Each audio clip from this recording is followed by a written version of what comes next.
D'abord marcher, apprécier la lenteur, puis s'arrêter pour respirer en toute conscience. 5 temps. J'expire. Pour la plupart, c'est une première expérience de Shin-Yoku Oui, petite en forêt bouche. d'Évreux, guidée par Luc Wang.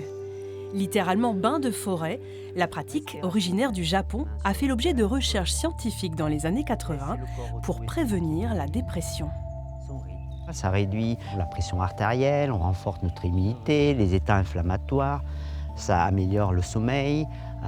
Pour les gens qui ont tendance à déprimer, la nature permet effectivement de mieux vivre aussi leur vie quotidienne avec plus d'émerveillement, de joie.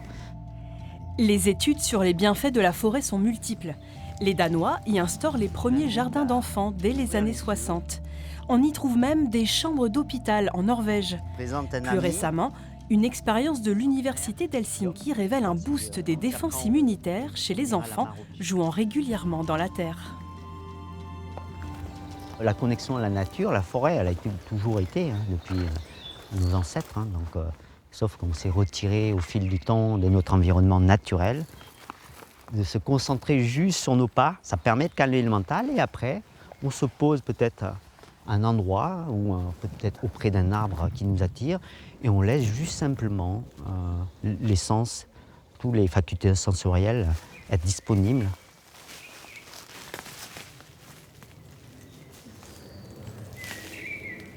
Pour moi, la forêt, c'est un peu le synonyme de résilience. Donc là, on est face à un arbre mère qui est debout grâce aux autres. Il y a plein de branches, il y a plein de feuilles. Il est toujours vivant, en fait. Il est gros. On s'emplit de bénéfices, de bienfaits, et on va vers le monde plus souriant, plus agréable, même si on se fait des fois traiter de bizarre. Ça fait rien.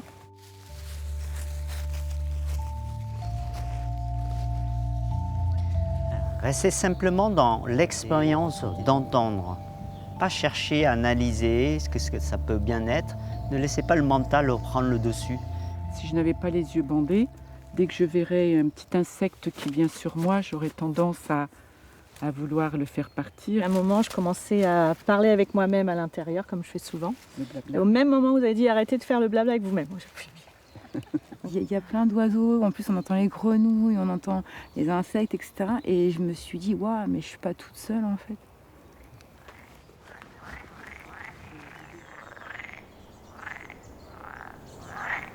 On s'y sent bien, mais c'est perturbant parce que du coup, il y a quand même justement cette connexion qu'on n'a pas assez souvent.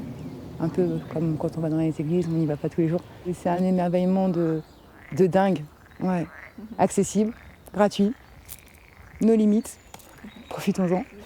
Comment je me sens après. Le bain de forêt, une expérience à consommer sans modération, guidée ou non. Règle importante cependant,